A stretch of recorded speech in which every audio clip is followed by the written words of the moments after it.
Audiência de instrução e julgamento criminal da primeira vara dos sistemas juizados da comarca de Feira de Santana, referente ao processo 158883, dígito 95, de 2021, tendo como partes o senhor Carlos Augusto Oliveira da Silva e o desembargador Júlio César Lemos Travessa. Audiência de 4 de maio de 2022, às 10 horas. Peço para o senhor Carlos Augusto se apresentar, falar seu nome completo e colocar seu documento aí na tela, por gentileza. Eu sou Carlos Augusto Oliveira da Silva, sou jornalista e cientista social, represento também o jornal Grande Bahia. Aqui está o meu documento. Obrigado, doutor. O doutor que acompanha o senhor Carlos, né, doutor Marcos Leite, por favor. Marcos Leite Souza, OAB-BA 38896. Obrigado, doutor. Obrigado. Doutor desembargador Júlio César, por favor. Abre o microfone, por favor, doutor.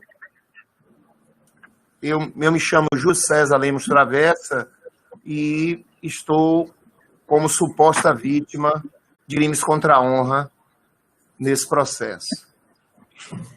Obrigado, doutor. Com a palavra, a excelentíssima juíza de direito, doutora Josefa Cristina Tomás, nesse momento. Então, seguindo o rito da Lei 9.099, eu conclamo as partes à tentativa de composição,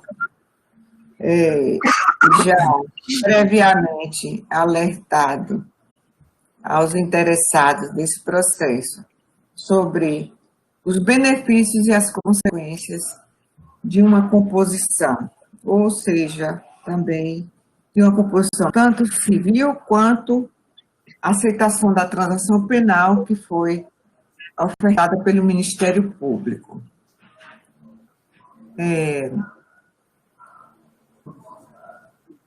Então, concedo a palavra ao doutor Marcos, ao seu cliente, seu Carlos Augusto, para se manifestar acerca da proposta de composição dos danos civis e também da transação penal ofertada pelo Ministério Público. Doutora, nesta citada, nós reiteramos a data máxima vênia a não aceitação da proposta de transação ofertada pelo Ministério Público, como também a composição civil, tendo em vista que defendemos que a conduta do promovido não incorreu em qualquer tipo penal, inclusive aqueles que lhes são imputados neste processo. Bem, doutora Samira, por favor, se já pudesse pronunciar. Doutora Josefa, Esdras havia me passado um número errado. É 88118-282. Esse número não abre, Esdras. Agora que eu consegui abrir, eu só queria confirmar o número. É 015-88-83-95-2021? Não teve TC, doutora. Foi inquérito civil. Não sei se é o mesmo número. É porque Esdras me passou. É isso aí, doutor. Desculpe, o número está equivocado mesmo. É 158. Você me passou um número completamente diferente, Esdras. Desculpa, doutor. Na hora de copiar e colar, ficou a cópia anterior. Eu fiquei tentando abrir aqui e não consegui acessar. Mas, desculpa. Eu vou verificar a proposta que consta, a proposta de transação que consta nos autos, apesar de que a defesa do querelado, na verdade, já recusou, né? Sim, senhora. Evento 17, doutora, proposta. Abri agora, isso.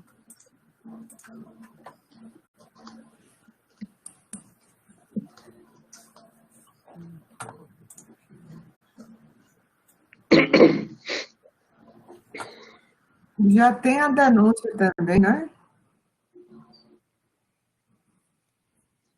A denúncia está em qual evento, Edras? Está no evento 1. É denúncia ou é queixa-crime?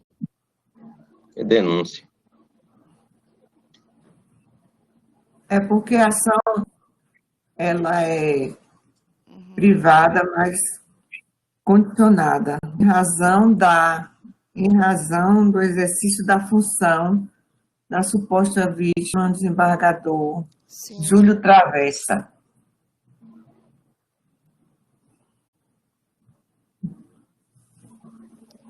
Doutora, nessa fase preliminar, né, cabe ao Ministério Público reiterar a proposta de transação penal já recusada pelo denunciado. E agora seria o momento de resposta, né, à denúncia já constante dos autos. Pronto, então, eu concedo a palavra ao defensor para responder à acusação. O senhor vai reiterar a sua defesa, que está lá no último, que você já fez sua defesa, né, como uma defesa prévia, mas o senhor tem a palavra para realizar a sua defesa. Por favor, doutor Marcos. Pois não, doutora. Reitero a defesa acostada aos autos através do evento número 59, bem como dos documentos anexos. Além disso, reitero os pedidos que foram apresentados de forma preliminar a este juízo, através da manifestação no evento número 35, bem como seus anexos, né? Para então requerer preliminarmente, por força da Resolução 163 de 2012 e da Recomendação 127 de 2022 do CNJ, ambas do CNJ, o envio de cópia integral dos presentes autos para a Comissão Executiva Nacional do Fórum Nacional do Poder Judiciário e Liberdade de Imprensa do Conselho Nacional de Justiça. No mais, pugno pela absolvição sumária do promovido, né, ora querelado também, tendo em vista a ausência de causa, de justa causa para instauração da ação penal, nos termos da defesa já apontada no evento 59, bem como no mérito pela sua absolvição, tendo em vista a tipicidade da conduta, reiterando e pugnando, caso haja necessidade de instrução, pela produção de provas, em especial de declarações da suposta vítima e, em seguida, se necessário, o interrogatório do acusado. Nestes termos, pede deferimento. Tá. Esse pedido de requerimento de encaminhar, essa resolução aqui é do CNJ, eu não conhecia, eu vou analisar e vou dar uma lida nessa resolução, e se for o caso, eu já vou deferir logo, se for o caso, se existir isso. Porque são tantas as resoluções, do CNJ, do Tribunal de Justiça. Se a gente ficar no diário oficial, a gente não vai fazer mais nada. Não vai julgar os processos. Eu entendo, doutor. Inclusive, está até citado o processo, é uma decisão recente do CNJ, né? Eles têm esse cuidado de estar acompanhando por conta dessa criação dessa comissão que eu citei. Certo. Então, eu defiro esse pedido, encaminhando a forma dessa resolução do CNJ. Então, eu recebo a denúncia, em seus termos, sem adentrar o mérito, passando a instruir o processo com a oitiva da suposta vítima, o doutor Júlio César Travassos. Vamos passar a ouvir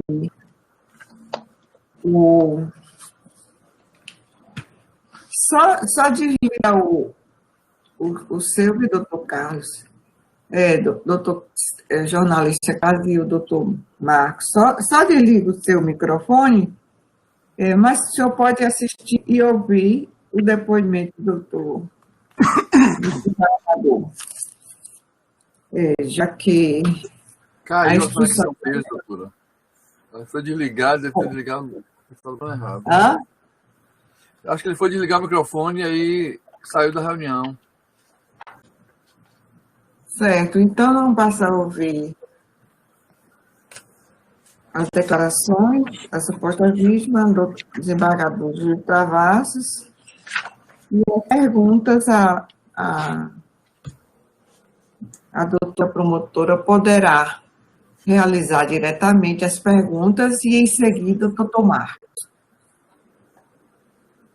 Pois não, doutora Samia? Posso iniciar, doutora? Sim. Obrigada. Bom dia novamente, doutor Júlio. Bom dia. Doutor, o senhor pode nos contar como foi que se deram esses fatos que constam da denúncia acostada ao evento 1 deste TC? Pois não, doutora.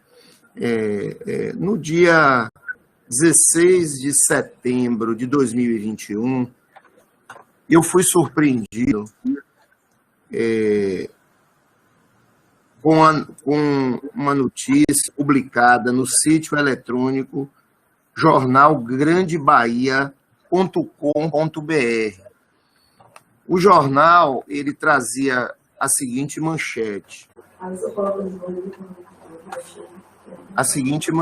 Só um momento, doutor. Que ingressou na sala, acho que é a pessoa de outra audiência. Esdras, você pode verificar, por favor? Isso. É de 10h30. Pronto, doutora. Já removi. Vou comunicar ao servidor aqui, viu? Ok. Pode prosseguir, doutor. A seguinte manchete. Tentativa de pautar mudança no regimento interno do TJBA, em tese objetiva, colocar na mesa diretiva grupo CRECRI e OBS as investigações do CNJ nos casos Faroeste e Ilha do Urubu. Então, a matéria, a manchete de capa era a seguinte. E aí, o ora denunciado assinava a matéria, né? A matéria assinada pelo senhor Carlos Augusto Oliveira da Silva, que é o jornalista subscritor da matéria, e ele traz, dentre outros conteúdos, ele diz o seguinte: possíveis conexões são reveladas em reportagem sobre os casos Faroeste e Ilha do Urubu e a mudança das normas do regimento interno que disciplina eleições para presidente do Poder Judiciário do Estado da Bahia. Aí ele continua. Assevera que, ele disse que fonte do jornal Grande Bahia revelou que ocorre um movimento ordenado por forças retrógradas cuja finalidade é modificar com máxima urgência dispositivo do regimento interno do Tribunal de Justiça da Bahia, que disciplina o processo eleitoral para a escolha do presidente e dos membros da mesa diretora do Poder Judiciário da Bahia. Aí ele afirma mais. Segundo a fonte, em tese, repentina mudança do regimento interno vai viabilizar eleitoralmente para a presidência do Poder Judiciário representantes de um grupo de desembargadores, magistrados e servidores, que supostamente, olha o que ele afirma, que o acesso vai viabilizar servidores que supostamente estão sendo investigados pelo Conselho Nacional de Justiça, Ministério Público Federal, Polícia Federal, no âmbito dos casos Faroeste e Ilha do Urubu, e em outras averiguações sigilosas que seguem em curso nos órgãos de controle do Estado. Aí ele continua. Supostamente, essa possível futura mesa diretiva agiria para criar impedimentos administrativos, ou seja, né, advocacia criminosa, essas coisas, além de atuar através de um possível lobby interna corporis, objetivando livrar os investigados de processos administrativos e criminais.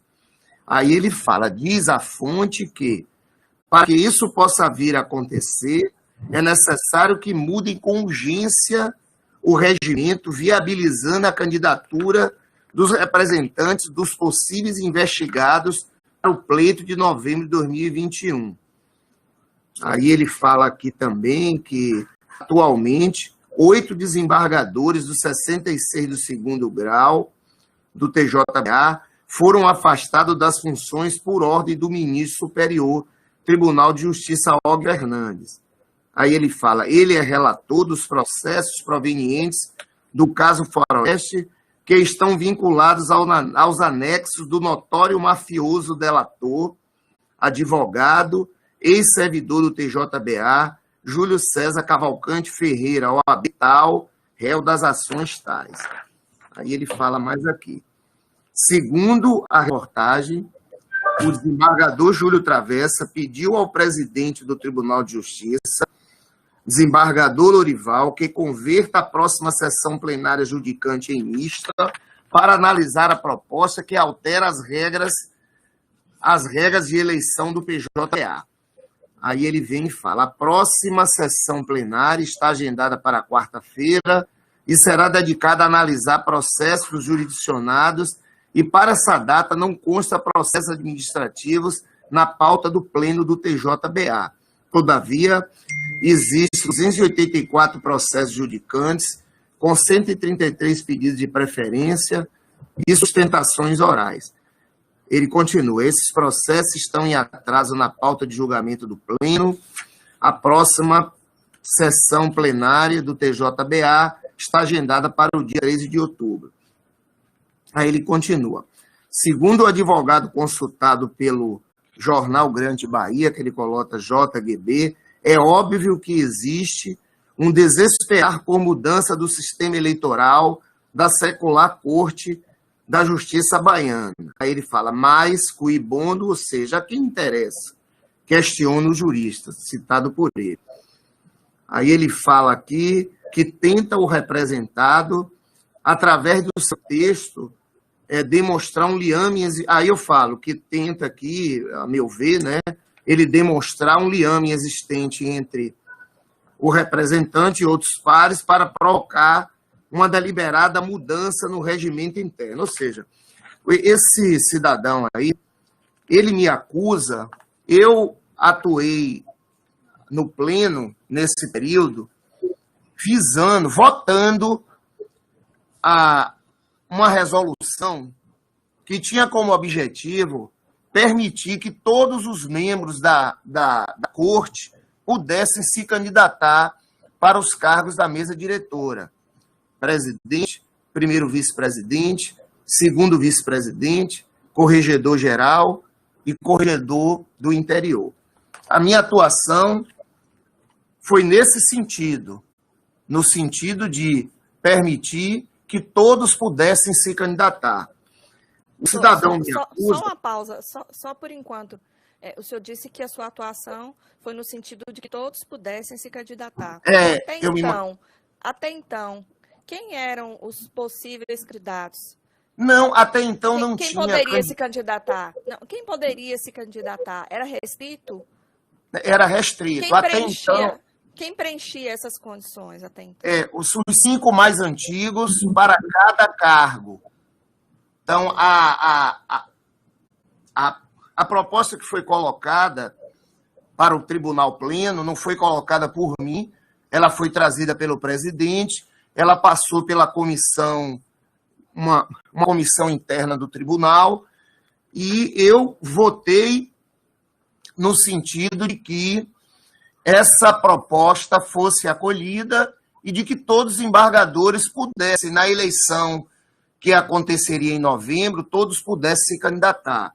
Até então não tinha ninguém candidato, porque o prazo não estava aberto. Mas o que esse cidadão... Maior amplitude e prezar pelo princípio da impessoalidade. maior amplitude, né, de Isso, concorrência. para permitir que Certo. todos pudessem se candidatar. Sim. Todos os membros da corte, todos os 66. Inclusive, essa proposta que foi encaminhada por mim, ela já vige em mais de 15 estados do Brasil. A questão, eu não sei o que motivou o senhor Carlos Augusto Oliveira a fazer essa matéria e afirmar que os meus posicionamentos tinham como objetivo criar óbice de investigações do CNJ, Operação Faroeste, Ilha do Urubu. Eu nem sei aonde fica essa Ilha do Urubu. Eu nunca atuei em processo de Ilha do Urubu. Eu não sei se existe alguma operação de Ilha do Urubu. Essa afirmação aqui é uma afirmação falaciosa. Eu não sei quem são os envolvidos em Ilha do Urubu. Com relação à Operação Faroeste, eu sei, a Bahia toda sabe, o Brasil sabe, foi mundialmente divulgada essa operação.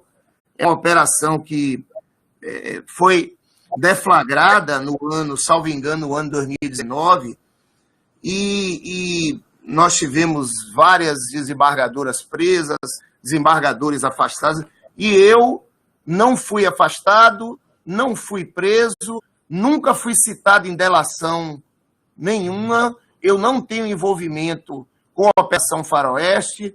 Durante a minha vida funcional, quase 40 anos de serviço público, nunca respondi a qualquer sindicância, eu nunca respondi a processo administrativo.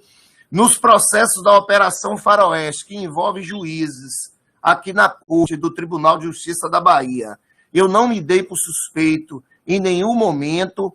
Já presidi 2 PADs aqui. O primeiro PAD que eu presidi, o Pleno, há 15 dias atrás, acolheu a minha sugestão de voto no sentido de aposentar compulsoriamente, com provimentos proporcionais, o juiz Sérgio Humberto. Estou levando ao colegiado o segundo PAD contra um outro juiz, magistrado, também envolvido com a Operação Faroeste, e estou me manifestando também pela aposentadoria compulsória desse magistrado com proventos integrais, com proventos proporcionais. Também presidi um PAD contra uma desembargadora que se encontra presa, que estava presa e encontra afastada, eu e mais 2 desembargadores. Então, eu nunca me desincumbi de nenhuma missão dada pelo CNJ e nunca me dei por suspeito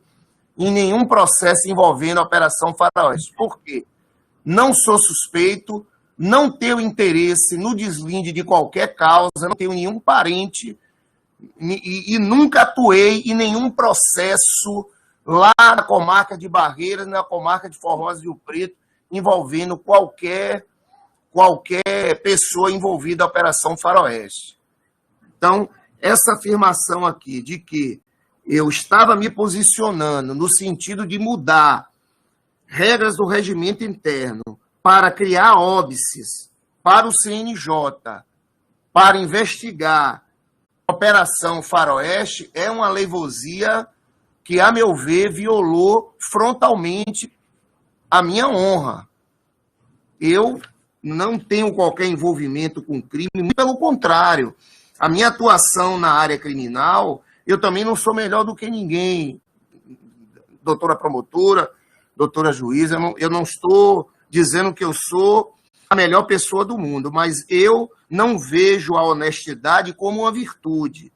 Eu vejo a honestidade do funcionário público como uma obrigação.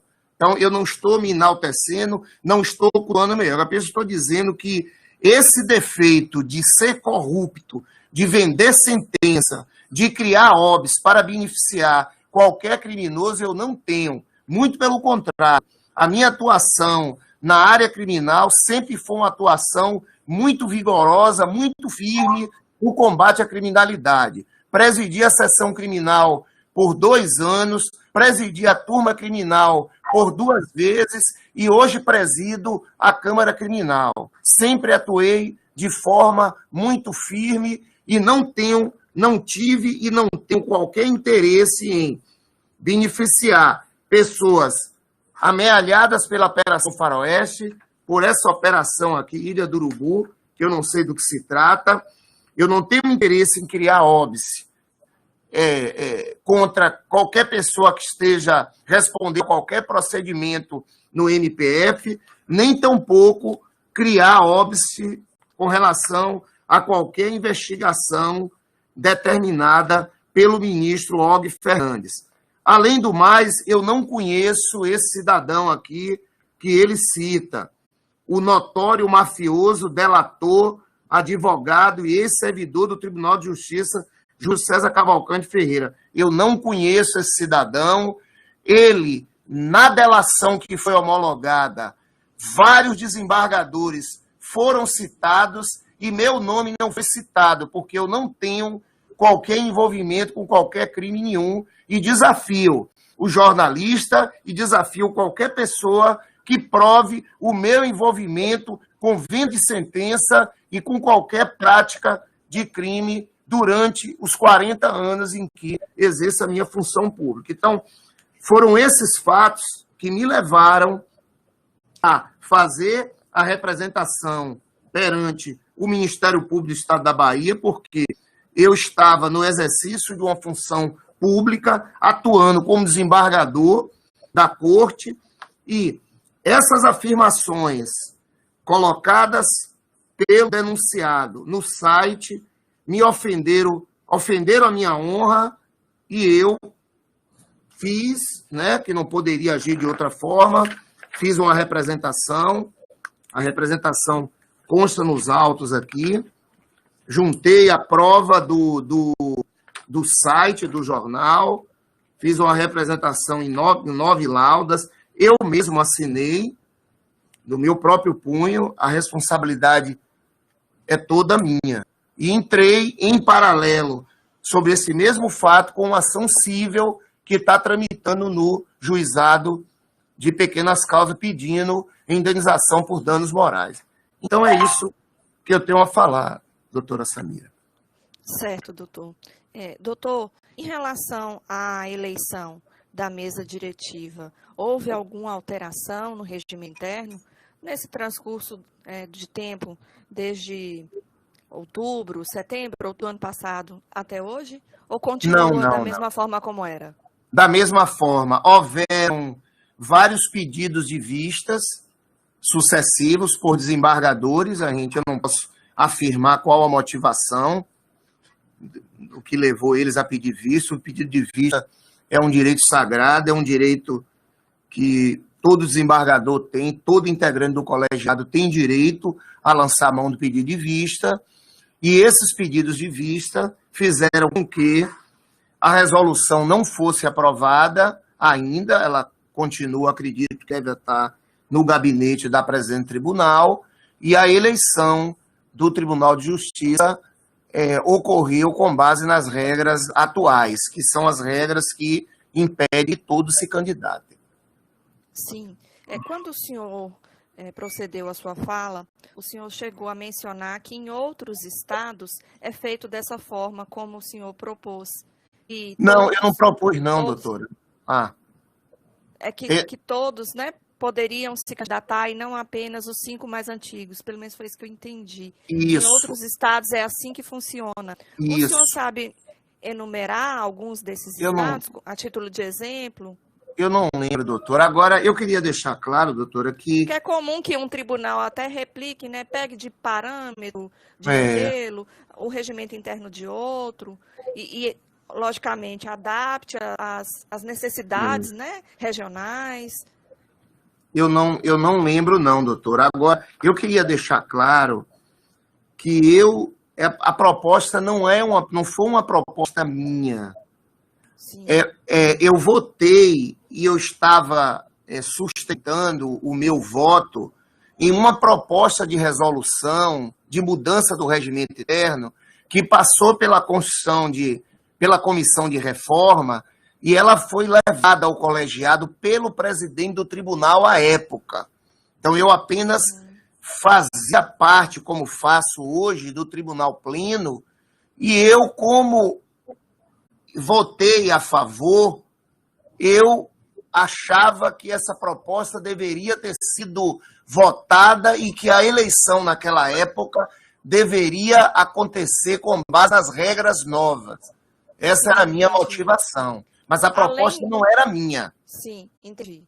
Além do senhor, doutor, outro desembargador, integrante do Pleno, votou da mesma forma que o senhor? Também compartilhou desse mesmo pensamento? Já tinham outros votados já. Outros já tinham se manifestado antes do pedido de vista. Eu não sei, eu não tenho como quantificar no momento para a senhora agora. Mas muitos tinham votado já e outros, não sei a motivação do pedido de vista. Entendi. Doutor Júlio, muito obrigada. Eu que agradeço. Josefa. Depois Josefa, o Ministério Público está satisfeito? Não tem mais perguntas? Eu passo a palavra ao advogado do seu caso, Augusto, doutor Marcos. Obrigado, doutora. Aproveitando, né, a continuidade aí do raciocínio do desembargador, inicialmente eu queria que ele esclarecesse mais ou menos assim no tribunal. Ele falou que a proposta de resolução não foi votada para a época da eleição, né, em razão de pedido de vistas. Eu queria saber se já foi devolvido ao Pleno por todos os desembargadores que pediram vistas e quando isso ocorreu, né, se ocorreu antes da atual gestão, essa devolução para o Pleno, ou somente com a posse do atual presidente. Posso responder, doutora? Pois não, doutor. Doutora, eu não tenho controle disso aí. Aí quem preside o tribunal, quem controla as vistas e as devoluções é o presidente da mesa, né? E, no caso, é o presidente do tribunal. Então, eu não tenho controle de se os processos foram devolvidos pelos vistores. Isso foge da minha governância como membro, né? Aí é uma atribuição do presidente do Tribunal de Justiça. Existe um quórum qualificado para essa alteração? Não. Está lá no regimento interno, doutor. Eu não tenho... aí a maioria aprovando já... Mas isso aí é uma questão legal, né? O senhor acredita que a maioria hoje dos desembargadores apoiam essa alteração? Doutor Marcos, eu não tenho bola de cristal. Viu, doutor Júlio? Vamos ser um pouquinho objetivo quanto a... Eu posso responder, doutor, eu não me opino, não. Pode acreditar ou deixar de acreditar. Eu não posso fazer juízo futurológico. Infelizmente, Deus não me deu esse dom da clarividência e de ver o futuro. Eu não tenho como, doutor. Infelizmente, eu não tenho essa capacidade. Então, vamos lá. O senhor tem conhecimento do teor da decisão do STF no julgamento da DPF número 130? Não tenho, não. Nos autos. Não tem, não? Não tenho, não, doutor. O senhor chegou a requerer direito de resposta? Direito de resposta? O senhor requeriu direito de resposta? Direito de resposta é um direito. Eu não quis exercer esse direito. Certo. O senhor poderia apontar... Doutor, o senhor sabe aquele ditado? O senhor conhece a fábula do travesseiro e do monge? Não me ocorre agora. O senhor quer... Se a doutora permitir. Pois é. Depois que o travesseiro, cheio de penas, é furado e as penas saem ao vento, não se pode mais catar essas penas, entendeu, doutor? Então, o direito de resposta, que era um direito meu, eu achei que não atendia às minhas necessidades naquele momento. Então, como a minha honra continuou ofendida, eu optei pelo direito de representação criminal com base na legislação penal vigente. Certo. Ô, doutor, no texto, o seu nome é citado apenas em 2 ocasiões.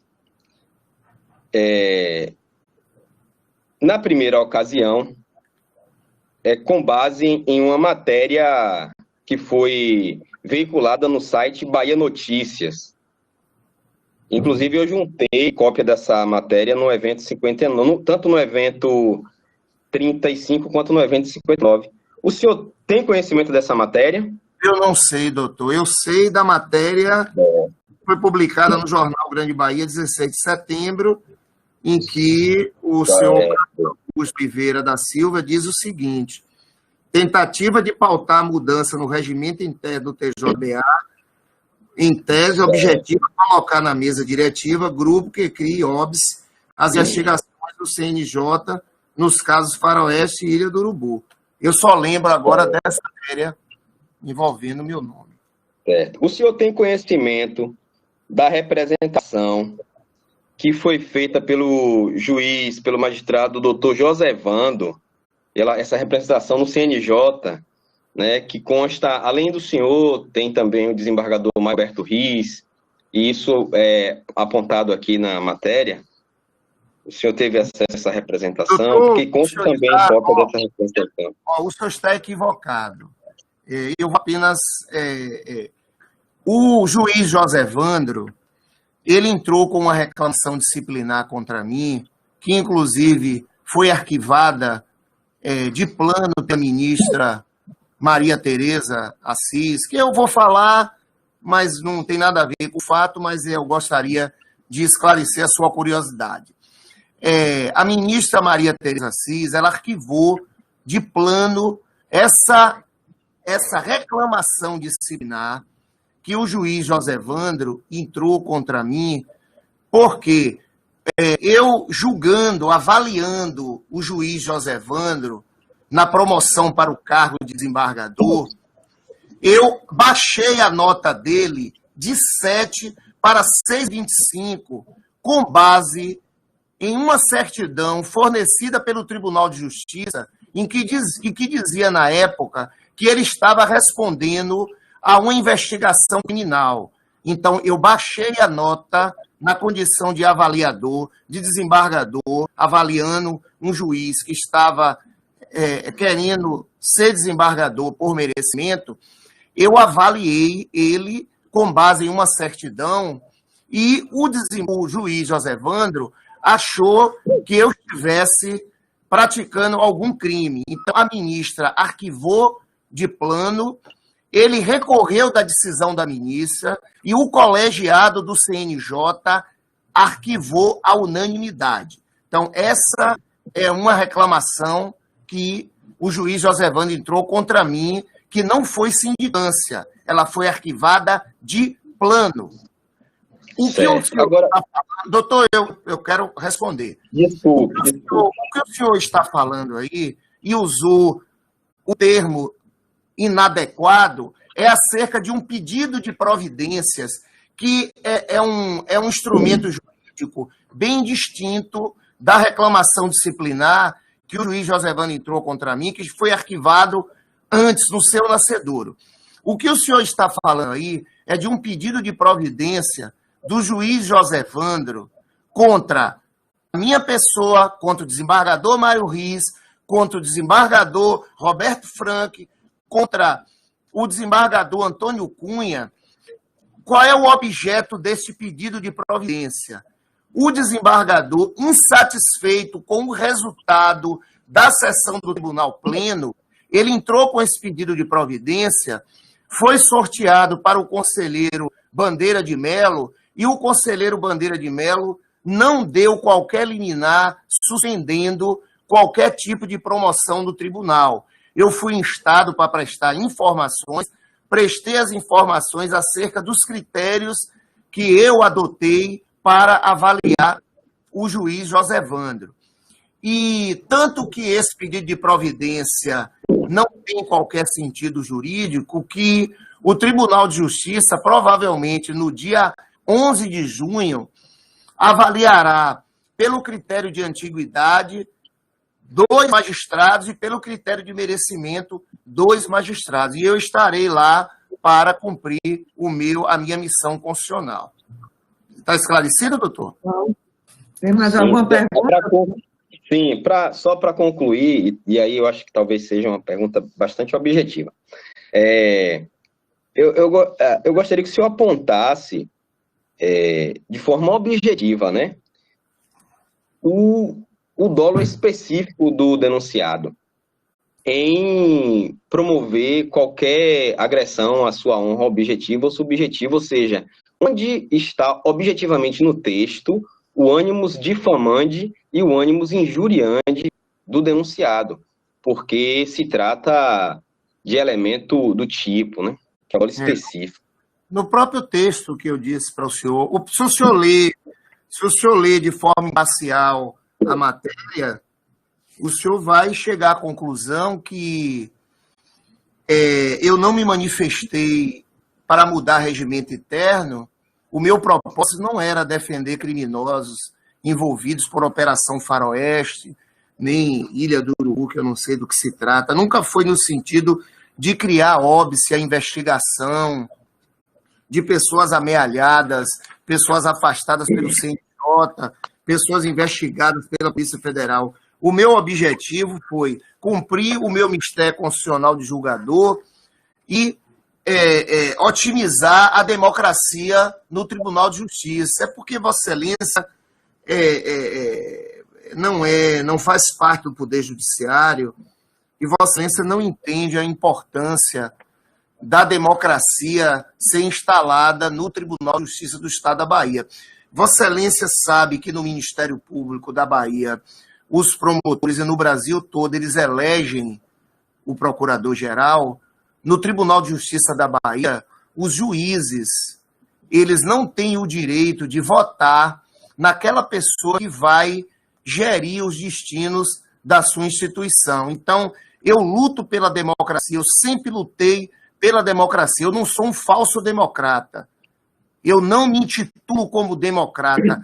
Eu sou a favor da democracia e a minha biografia e a minha vida pública sempre eu externei como membro do Ministério Público durante 24 anos, promotor de justiça, procurador de justiça, como delegado de polícia, como agente da Polícia Federal.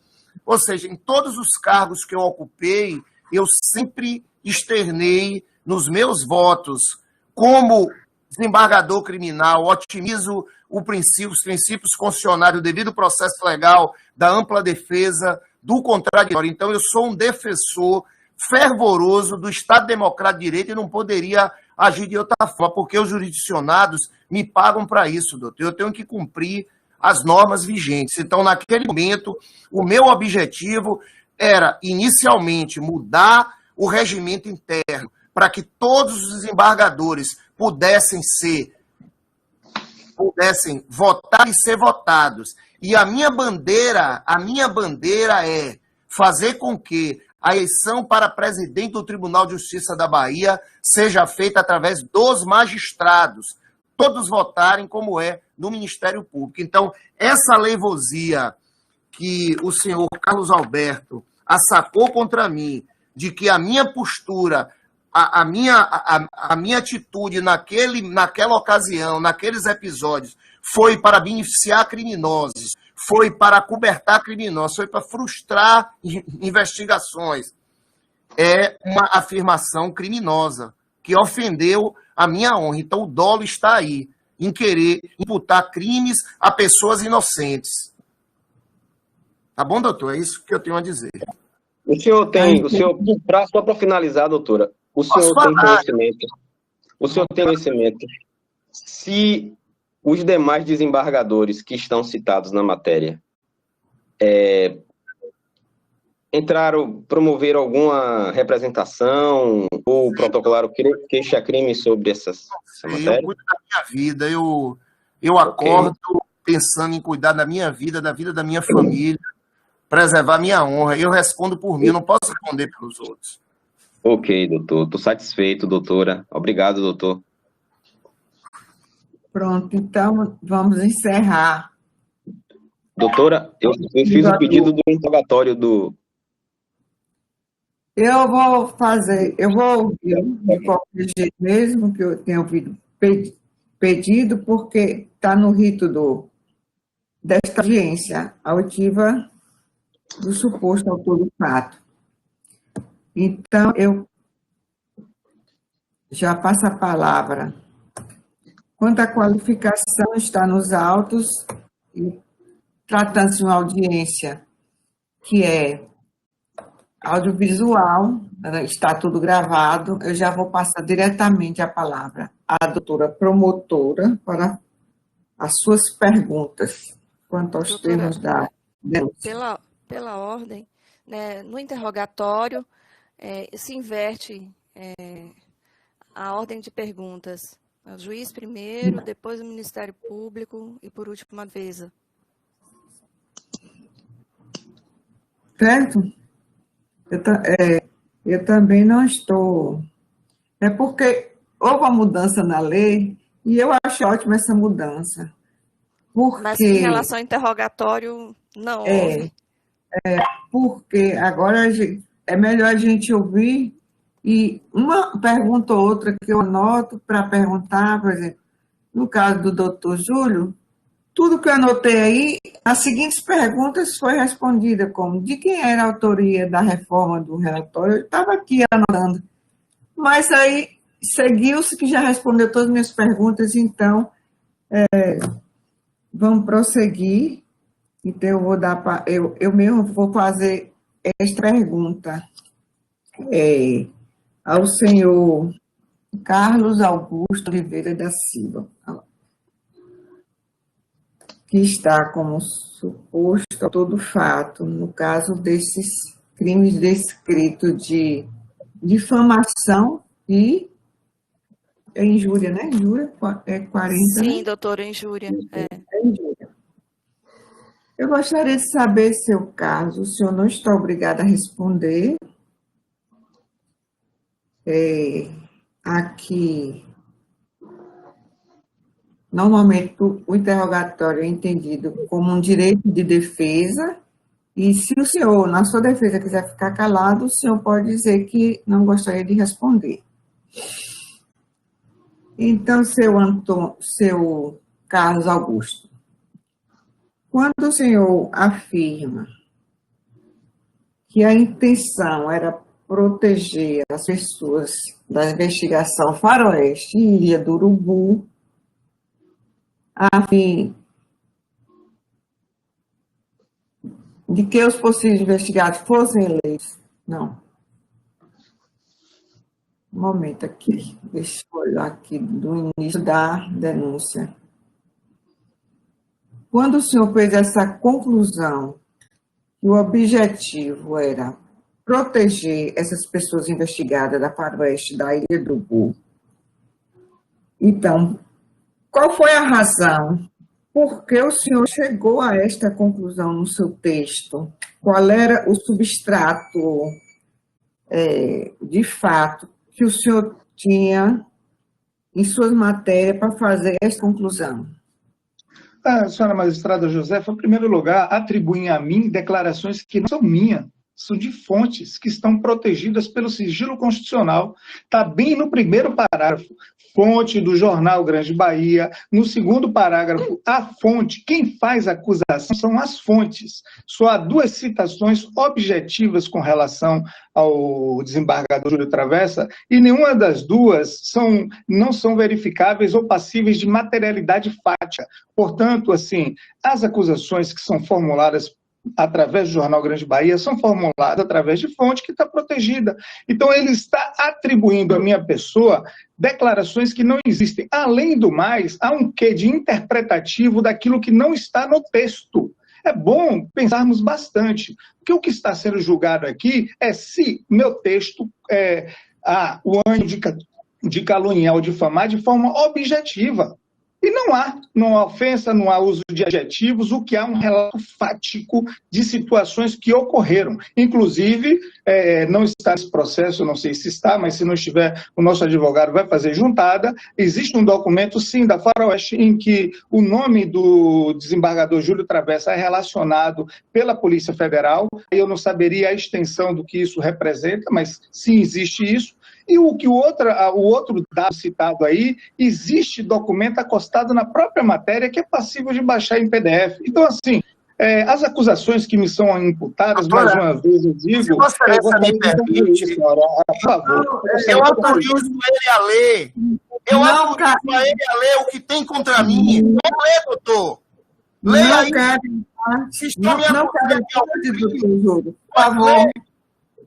Pode ler, doutor. Eu deixo o doutor a ler, não tem problema. Se eu fui delatado pela prática de algum crime, essa insinuação, doutora, me perdoe a emoção, ela é uma insinuação maldosa. O senhor pode desligar o seu... O senhor pode desligar seu microfone, por favor? Eu autorizo o senhor Carlos a ler. Pode ler publicamente. Pode expor o que falam de mim. O que tem citação minha, doutora, é uma interceptação telefônica em que o desembargador Gesivaldo ligou para mim e eu estou conversando com ele. O que tem contra mim é isso, que não é contra mim. Não tem prática nenhuma de crime contra mim. Só pode ler, não tem problema. Desculpe, doutora.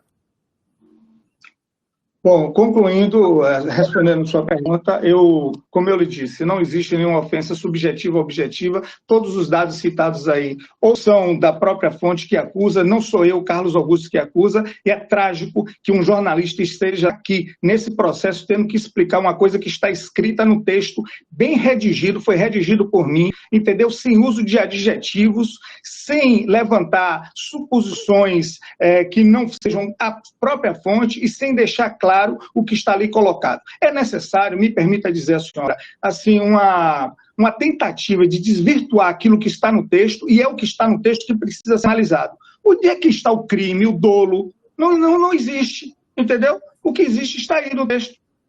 A fonte do jornal revela que ocorre um movimento coordenado por forças retrógradas. É a fonte do jornal. Segundo a fonte, em tese, não está afirmando taxativamente, não. Desde quando levantar tese é crime neste país? Eu me sinto ofendido por este processo, senhora magistrada. Reitero isso aí.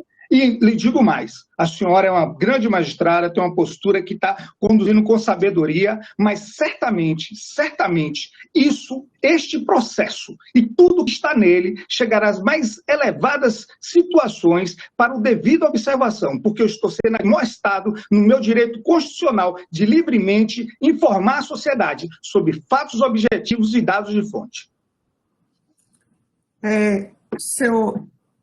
Seu Carlos Augusto, o sigilo da fonte, ele é absoluto?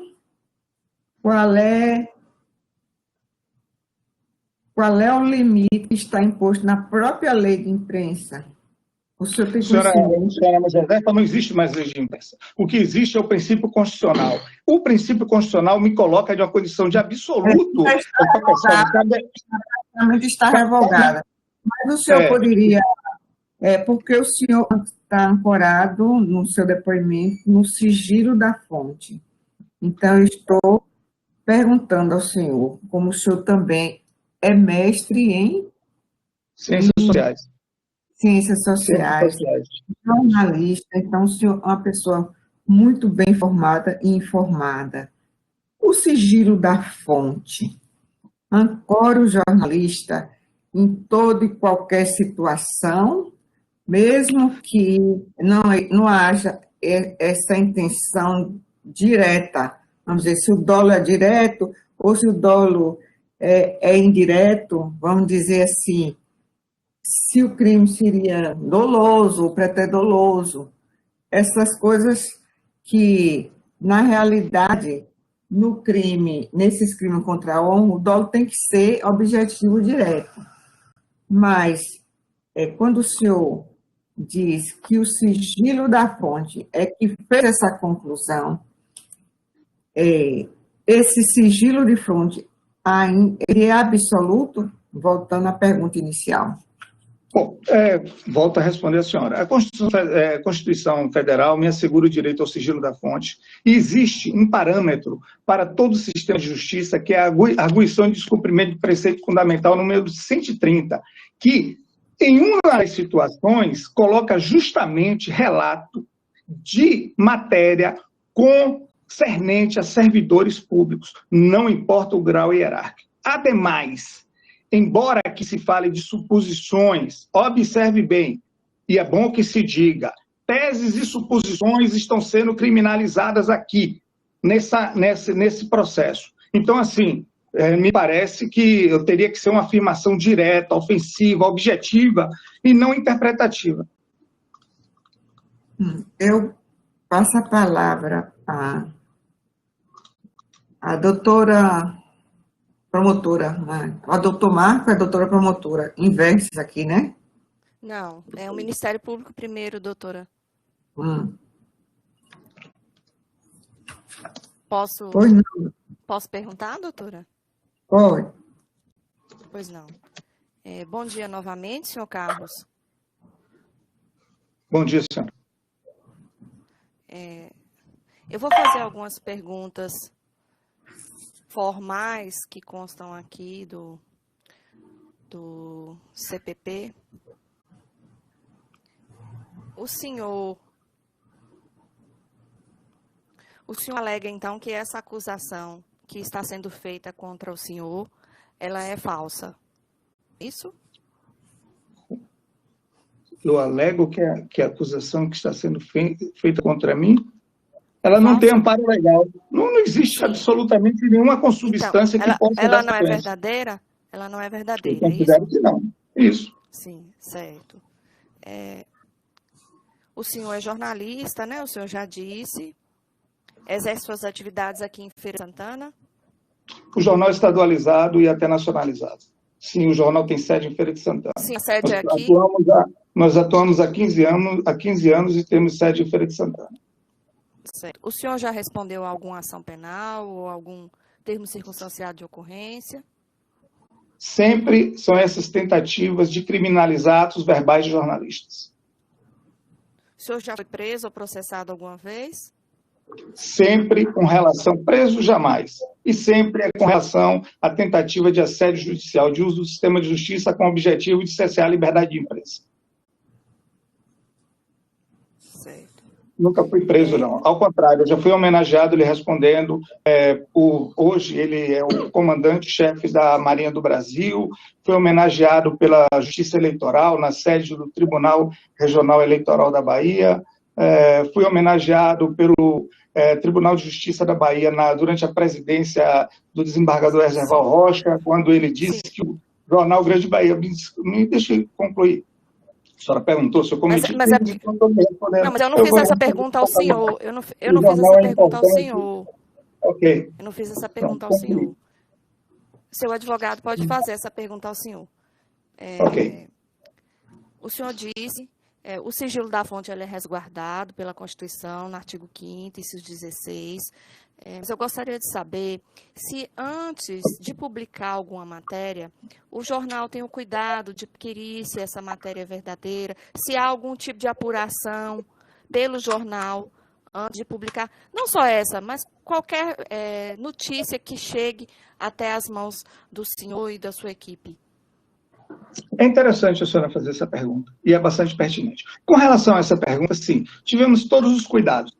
O primeiro cuidado que nós temos é de verificação da fonte. Por exemplo, nós temos fontes dentro do Ministério Público, né? Não sei se a senhora sabe, é normal membros do Ministério Público manterem relações com jornalistas e passarem informações que são pertinentes e de interesse público. Só para dar um exemplo, da Polícia Federal, da Justiça, da própria sociedade civil. As matérias, quando existe o sigilo da fonte, nós somos um dos poucos, ou talvez o único jornal no Brasil, que não apenas faz os relatos, mas busca consubstanciar em dados objetivos, documentos, porque prova só existe em autos de processo. O jornalista não prova nada. Quem prova, nós apresentamos fatos, relatos e documentos, todos dentro daquilo que o sistema de justiça nos permite, a legislação nos permite, e daquilo que há, por fim, o interesse público. Com relação à verificação, é até interessante, porque, veja bem, quando nós republicamos uma matéria, que é uma denúncia, que é apresentada pelo Ministério Público através da sua assessoria de imprensa, A verificação se dá em que sentido? De que nós acreditamos que o Ministério Público está agindo a lei corretamente. Então, assim, sim nós mas temos aí esse é cuidado. uma replicação, né? É uma replicação de uma matéria que já foi vinculada ou então divulgada pelo próprio Ministério Público. Exatamente. Por exemplo, recentemente publicamos mas a minha uma pergunta matéria é mais abrangente. Mas eu já acabei de explicar, volto a repetir. Nossa matéria, nós verificamos e sempre somos o único veículo. Há documentos aí que demonstram uma cadeia fática. O relato em si está consubstanciado em uma realidade objetiva. Agora, o que isso quer dizer ou não quer dizer, não cabe a mim. Não foi essa a pergunta que eu fiz, senhor Carlos, não foi essa a pergunta. Então, essa pergunta, por favor. Eu acho que é a emoção do momento. Não foi essa pergunta que eu fiz, senhor Carlos. Eu fiz uma pergunta mais genérica. Não foi nem em relação a esse caso. Eu fiz uma pergunta generalizada. Quando o jornal vai publicar alguma matéria, o jornal tem esse cuidado de investigar. Hoje em dia, nós estamos aí vivenciando a era das fake news. Um exemplo, não estou dizendo que seja o caso ou não. Isso aí vai ser discutido nas alegações finais, certo? Mas é só a título de exemplo. O jornal, diante dessa chuva, dessa enxurrada de fake news que existe hoje, né? E muitas vezes as notícias que chegam até o jornal chegam acobertadas até mesmo pelo anonimato, não é? Isso eu acredito que seja comum. Então, o jornal toma o cuidado de, antes de publicar, averiguar se essa informação que foi prestada realmente condiz com a realidade ou não. Como é esse procedimento do jornal antes de, a partir do momento que recebe a notícia, até o momento em que a notícia é publicada? Bom, o procedimento é o seguinte: primeiro, a verificação da fonte, né? Nós recebemos da fonte relatos, e quando os relatos são extremamente complexos e sejam questões bastante delicadas, pedimos documentos para acostar, para que aquele relato que tem uma fonte sob sigilo possa estar consubstanciado em dados que possam ser verificados, entendeu? Então, é neste sentido. Então, tudo que está, por exemplo, neste caso específico é o que nós estamos discutindo aqui, tudo que está narrado aqui são situações que aconteceram. As suposições que foram levantadas além do meu texto não estão no meu texto. Não pode ser objeto de admoestação. Então, nós sempre fazemos verificações. Nós temos cerca de 130 mil publicações. Cerca de 130 mil publicações. Tem funcionários do jornal, tem alguma equipe destinada para fazer essas verificações? Temos estagiários e colaboradores, tá? Nós temos estagiários e colaboradores, tá bom? Mas quando se tratam de matérias complexas, quem faz todo o processo sou eu, tá bom? Então, assim...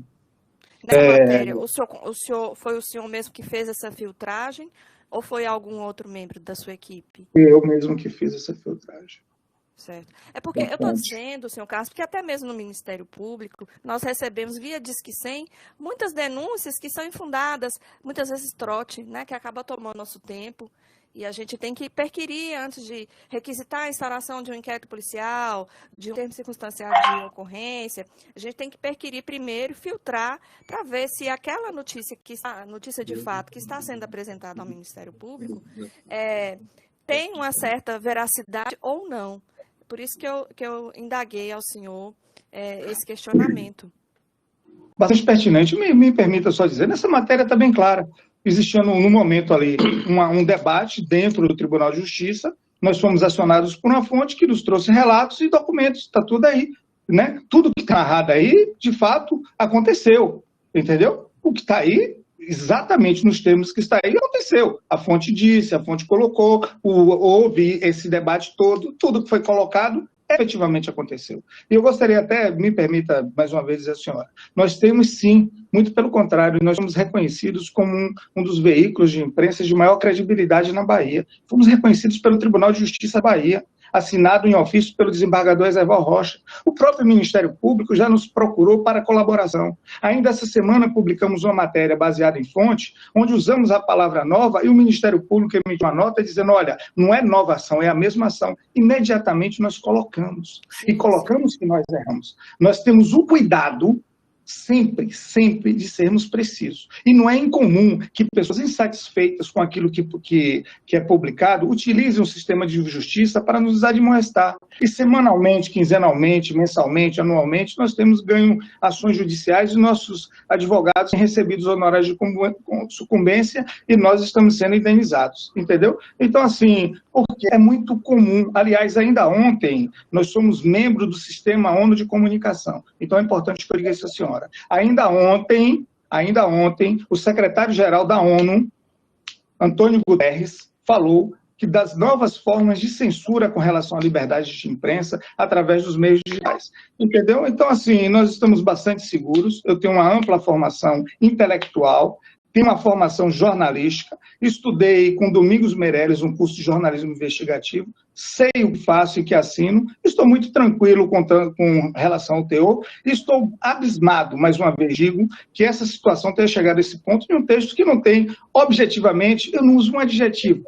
não uso nada daquilo que se vem discutindo em termos de justiça. Ah, tem que caluniar, tem que difamar. Não. Aí a pessoa interpreta, diz coisas que eu não disse, coloca coisas que eu não coloquei, entra em debates que não estão no texto. Ah, por que mudou, por que não mudou? Nada disso está no texto. O que está no texto é a denúncia da fonte, as afirmações da fonte que faz. E ainda tive todo o rigor técnico, supostamente, em tese, revelou. Quer dizer, sim, pelo amor de Deus, usa uma linguagem sofisticada, rigor técnico e é admoestado. Quer dizer, eu estou assim, armado com tudo isso. Sim. Senhor Carlos, eu sei que é um direito constitucional, né, preservar o sigilo da fonte, mas eu pergunto ao senhor, o senhor poderia declinar qual seria essa fonte? É um direito do senhor não dizer. Não, me permita dizer a senhora, neste momento, o que a senhora está falando é que é para que eu viole o meu próprio direito. Não, eu não estou dizendo. Eu estou dizendo que o senhor pode não responder. Eu jamais entregarei qualquer fonte minha, entendeu? Sim. E só uma pessoa pode confirmar que é a fonte do jornalista, é o próprio jornalista. Tem um caso bastante conhecido, envolve senhor Carlos, nós temos mais 3 audiências. Que eu violasse o meu direito constitucional, que é o... Não, eu perguntei se o senhor poderia. Jamais, senhora. No início, eu disse que eu sabia que era um direito constitucional do senhor e perguntei se o senhor poderia revelar. E no fim da minha colocação, da minha indagação, eu ainda disse, é um direito do senhor não dizer. Tá? Ok. O senhor conhece esse advogado Júlio César Cavalcante Ferreira? Se eu conheço pessoalmente? Não. Não, se o senhor conhece. Não, eu já fiz inúmeras reportagens sobre ele, com base em documentos. Aliás, algumas de nossas matérias viraram, inclusive, investigações e documentos do Ministério Público, no caso Faroeste. Nosso jornal é citado lá no caso, em uma das investigações. E o senhor conhece o juiz Josevando Andrade? Também não conheço. Nunca estive com ele. Como ele disse, eu recebi todos os documentos com base em fonte. Esses demais desembargadores que foram citados, Mário Alberto Riz, Soraya Moradillo, Antônio Cunha Cavalcante, o senhor conhece?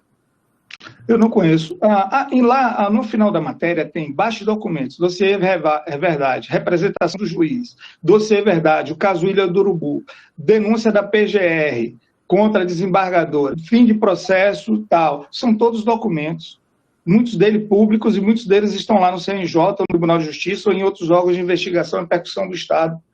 Quer dizer, a matéria, no final, tem toda a documentação para ser verificada. Como a senhora me perguntou, eu tive o rigor de fazer verificação de dados. E o senhor fez pessoalmente, né? O senhor falou, foi o senhor mesmo que fez essa filtragem. Eu assinei a matéria. Por ser um caso de maior repercussão. Como eu disse à senhora, a gente tem todo esse cuidado, né, de acostar toda a documentação. Está tudo aí. Verificável. Ok, muito obrigada. Satisfeita, doutora. O Ministério Público não tem mais questionamentos. Doutora, eu poderia só apenas fazer uma pergunta? Doutor Júlio, eu não posso fazer pergunta para ele. Vítima, o senhor não o advogado, olha, o senhor poderia até pedir à doutora para fazer Eu posso falar com a doutora, porque esses procedimentos lá no CNJ são todos sigilosos, né?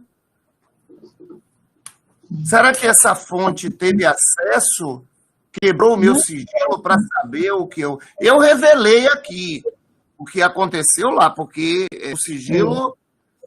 Mas, né? É curioso isso. É uma fonte bastante informada. Ela vai indo no sigilo do CNJ.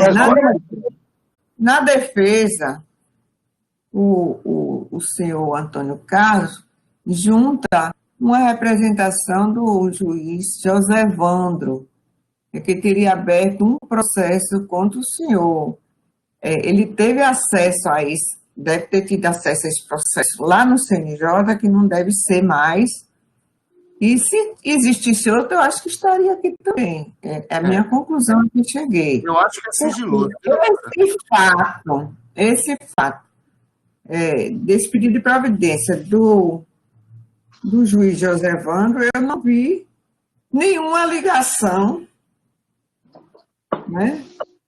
Por enquanto, né? Não vi nenhuma ligação. Eu vou estudar com mais calma. Não tem ligação com o fato objeto da denúncia? Não tem, não tem. Não tem. Então, às vezes a gente fica aqui falando e, vamos dizer assim, desperdiçando nosso tempo, embora eu tenha esse perfil de deixar as pessoas falarem, porque às vezes é aquele momento que ele tem para falar com o juiz, é aquele momento que ele tem de se expressar e de chamar a atenção. Mas esses fatos em si, né? O senhor Antônio Carlos de Oliveira... Carlos Augusto, doutora. Carlos Augusto de Oliveira, ele, de uma forma bem segura, ele diz que não ofendeu ninguém, não fez isso, foi a fonte, né? Então, em nenhum momento, eu só vou completar uma pergunta da senhora, viu, doutora? Em algum momento, o senhor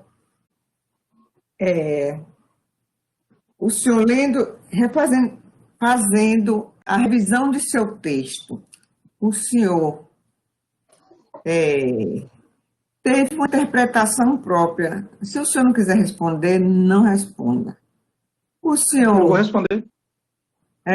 O senhor pensou, isso aqui vai ofender o Tribunal de Justiça como todo, isso aqui vai causar, né, vamos botar a palavra indignação, entre aspas, aos citados aqui, isso aqui vai causar o quê? Porque eu acho o tempo inteiro que quando nós escrevemos algo numa sentença, em um documento jornalístico, a gente tem que saber exatamente o alcance de cada palavra. O senhor, em algum momento, pensou que esses desembargadores citados, essas pessoas citadas, esses advogados citados, se sentissem ofendidos? Senhora Josefa, mais uma vez eu digo à senhora, toda a jurisprudência do país e a legislação diz a mesma coisa. A ofensa tem que ser objetiva e direta. O que existe aí é a narrativa de fatos. Se os fatos agradam ou não, e se não se pode fazer nada. As interpretações estão abertas e são múltiplas. Mas isso não está sujeito à admoestação do Estado. Isso está na DPF 130. Então, assim, eu estou muito seguro e tranquilo, como a senhora bem entendeu. Não há o que questionar em relação a isso. Há um relato de fatos com base em fonte, algo muito conhecido, né? Os jornalistas se baseando em fonte, revela situações do Estado. Não é a intimidade, a vida privada do desembargador que foi colocada, é a atividade dele enquanto servidor público, e nas citações do nome dele não existe. Agora, se há conexões, ligações, etc., feitas pelas pessoas na hora que interpretam um texto, o Estado não pode admoestar. Quer dizer, é isso que me traz indignação. Antônio Carlos Augusto, eu só quero chamar Antônio Carlos, desculpa. Se o Carlos Augusto vê alguma conexão entre a indignação do senhor demonstrada aqui quanto a este processo e a indignação do desembargador Júlio em relação a esse texto, o senhor vê alguma conexão, alguma algum liame entre o sentimento do senhor e do desembargador Júlio? Quando manifesta essa eu gostaria só de colocar coincidências de nomes. Está escrito aqui no texto. O fato que desperta a atenção da opinião pública é como os interessados em mudar o regimento interno têm nomes citados em representações e investigações federais. Está escrito em um parágrafo à parte. Não há uma ligação direta, é interpretativo. Quer dizer, eu o tempo todo tentando explicar o meu texto, eu quero que me digam onde está a ofensa objetiva neste texto. Onde é que eu disse o desembargador fulano de tal é um bandido, é um picareta, é um mau caráter. Não, não tem nada disso no meu texto. E o tempo todo eu estou aqui a interpretar aquilo que eu coloquei, não tenho que interpretar. O que está dito, está dito. É só ler e dizer onde é que está a ofensa objetiva. Não tem. Onde é que está a ofensa subjetiva? Não tem. Existem fatos narrados que são passíveis de verificação fática, ou seja, observação, verificação. Não, existe. Então, o que a promotora colocou, seu Carlos, a questão do fake news, nós temos rigor, nós somos um dos pouquíssimos veículos, e eu acredito que se o senhor atua a um certo Feira de Santana, tem o rigor de fazer com seriedade. Não quer dizer que não erramos. O erro é inerente ao fazer humano. E nós podemos errar. E quando erramos e alguém nos requisita direito de resposta, mesmo que de forma ácida e crítica em relação a nós, nós colocamos. Para que o nosso discurso, que é voltado à sociedade, ele possa ter os vários ângulos de um fato. Então, nós temos rigor técnico e intelectual na produção de nossos textos. Eu estou muito tranquilo, eu não tenho a menor dúvida de que jamais poderei ser condenado pela produção desse texto. Isso, para mim, é uma convicção plena. Eu escrevi com rigor técnico e intelectual, sem adjetivações. Agora, se interpreto ou não interpreto, isso aí não está sujeito, e, inclusive, isso está na DPF 130. Nós estamos falando de violação de direitos e garantias fundamentais, algo que tem sido objeto de observação dentro do CNJ e dentro do CNMP, que é necessário se preservar os direitos e garantias fundamentais do cidadão. No caso do jornalista, a nossa atividade tem a ver com as próprias garantias da sociedade civil. Muito obrigado. Então, dou por encerrado o depoimento. Aliás, tem doutor Marcos. Desculpa, doutor Marcos. O senhor pode fazer alguma pergunta? Não, estou satisfeito. Eu estou satisfeito, doutora. Tudo aquilo que eu ia perguntar já foi questionado. Tem mais outras provas a produzir, senhores advogado, doutora promotora? Doutora, eu acredito que não, a não ser pela defesa. Não, excelência. Parte do Todas Ministério as Público. provas estão nos autos, são provas documentares. Então, nós temos mais audiências que estão designadas para hoje.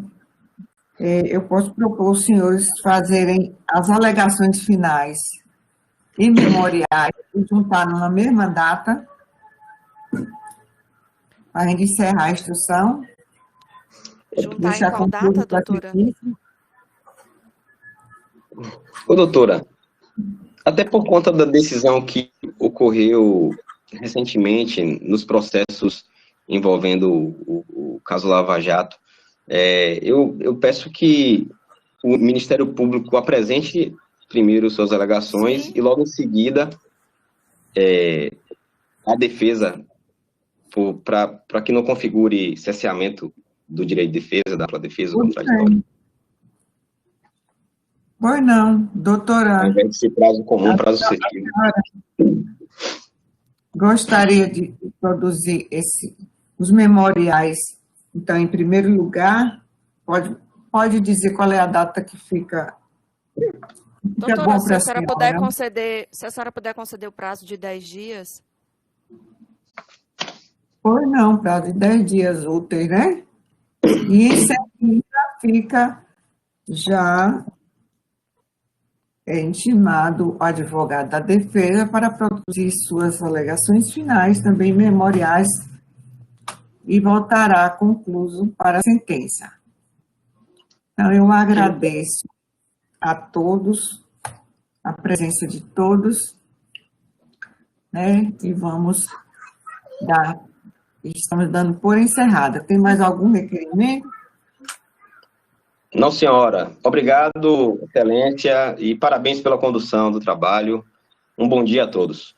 Senhora magistrada, muito obrigado. Eu peço desculpas à senhora e aos demais, à promotora, o próprio desembargador que aí está presente, e também o secretário. Às vezes, como jornalista, a gente se empolga nas palavras, nos gestos e na eloquência. No entanto, temos profundo respeito pelo Poder Judiciário e sempre fomos também objeto do respeito do Poder Judiciário, sendo, como sempre, homenageado por ele. Muito obrigado. Pois é, então eu diria até, aproveitando a oportunidade, que os senhores, pessoas de bem, inteligentes, não é? Que querem a paz e querem o progresso desse país, poderiam conversar a respeito desse processo e ainda poderia fazer algum tipo de conciliação, não é? Se for possível. Evidentemente que às vezes a gente fica tão ofendido que não quer abrir mão disso. Então, às vezes a gente não consegue avaliar o nível da ofensa subjetiva que a pessoa sente em relação. Então, eu vejo aqui duas pessoas profissionais se sentindo ofendidas, está faltando um pouquinho de boa vontade, de conciliação. Mas, se tiver que dar sentença, eu vou dar, com a maior isenção possível.